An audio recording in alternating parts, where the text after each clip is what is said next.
This is the Phantom of the Vegan Flatland here, and I'm here to discuss my experience in Christianity.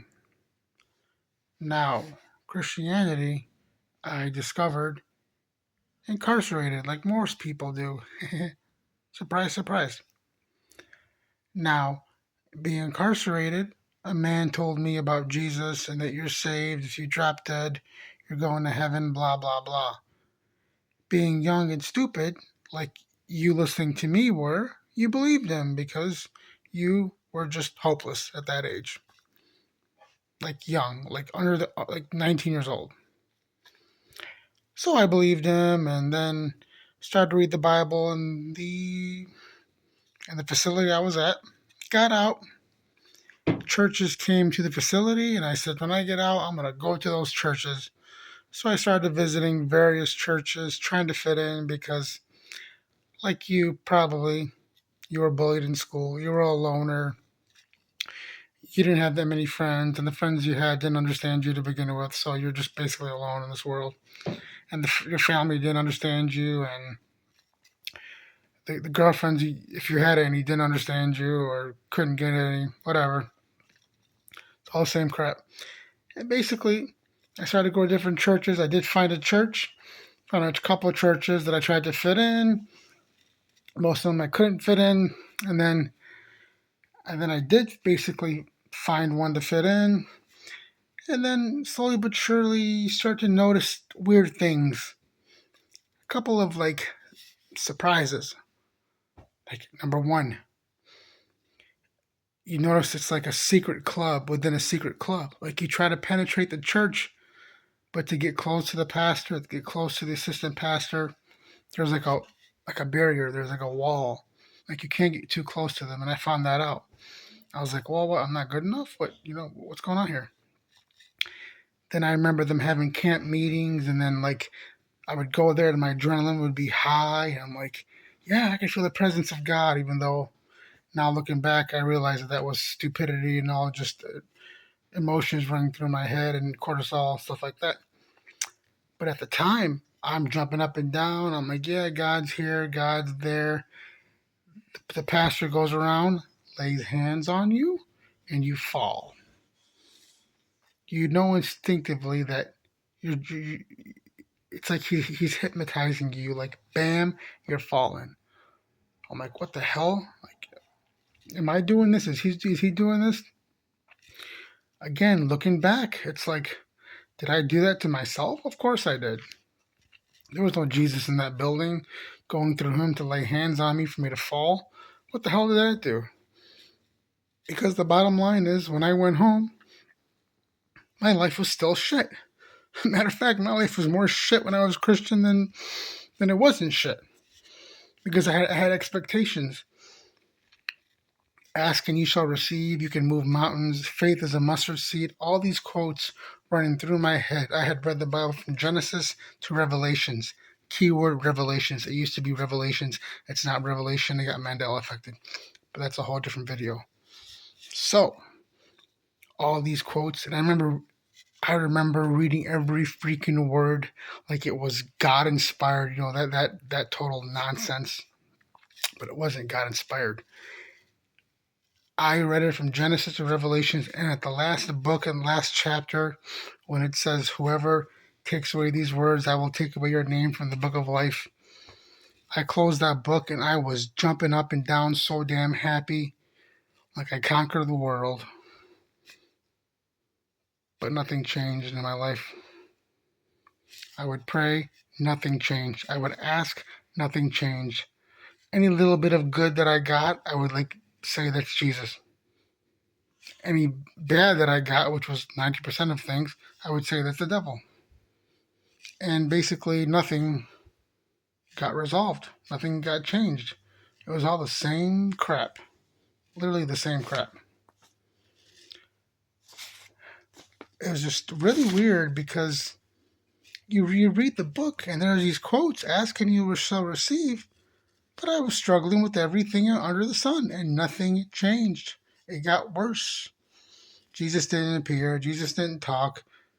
Anytime that I could hear voices, I made them up. I imagine it was this imaginary Jesus. Looking back again, cult, the words indoctrination come to mind, the words brainwashing come to mind, like another religion. So I fell back, but then a part of me started to miss it. You know why? Because I had no friends. When you're at church, you meet people, even if they pretend they're your friend. You just go there just to play pretend with them. And the women there were just even more stuck up than the non regular women or non Christian women. So that didn't help at all. Also, it just seemed like that whether I was Christian or not, my life was the way it was. Nothing miraculous happened. Nothing good happened. There was a Holy Spirit giving me revelations. There was nothing. Nothing at all.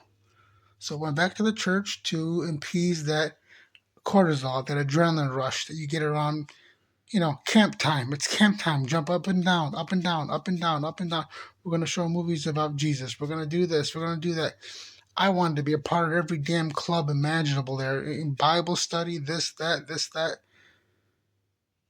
But then it got so damn bad that I realized I was fooling myself and nothing was happening and I couldn't be around it anymore. I went to every damn church in the city and the state. I went to all of them, like every flavor of ice cream. I tried them all out just to be like, hey, maybe God isn't in this church. Maybe he's in this church. Maybe he's in that church. I went to every goddamn church you could imagine. And it all felt the same fucking emptiness. Same thing. Same fucking emptiness. Nothing changed whatsoever. Actually, I take that back. It just got worse. Things just got worse. Then a car accident happened. That was the final straw. So I took that Bible, a New International Version, and I threw it away. That whole version, I really wish I'd have kept it, because then now I can look back and look at my Mandela Effect Bible and compare words. Like the lion shall lie down with the lamb. I know that was in there. I read it. I highlighted it. I wish to God I can get that Bible back, because it was in there. My people perish for a lack of knowledge. It was in there. And now it says my people are destroyed for a lack of knowledge. Bullshit. Man, if I had that Bible back, oh, I'd give anything for it. I underlined every damn word. Anything significant, I underlined it. I had a marker. I lived it. I lived the damn life. More than anybody, more than you, more than anybody. I lived it 24/7. Then it came to the point where I couldn't take it anymore, and then I left. I also underlined the evil stuff in the Bible. And man, were there a bunch of fucking evil stuff. And then I put that to the side. I'd ask people about it and they'd make excuses about it. And back then, there was no damn internet. There was no damn talk shows debating. I couldn't know anything from anything. I had to ask the people at the church. That's how it was back in the day. And then they would say, oh, well, that's just the Old Testament. Or they make some stupid excuse to justify the whole fucking thing. Keyword excuse. And of course, I'd believe it. What else am I going to do? Because it's like, okay, I don't believe it. Then what? There's nothing. I'm just walking around with nothing. At least this is some kind of sliver of hope. Even though it wasn't, but I just fooled myself into. And you probably, that are listening to this, fooled yourself too. Yep, humans are suck. What can I say? We're not perfect. What can I say?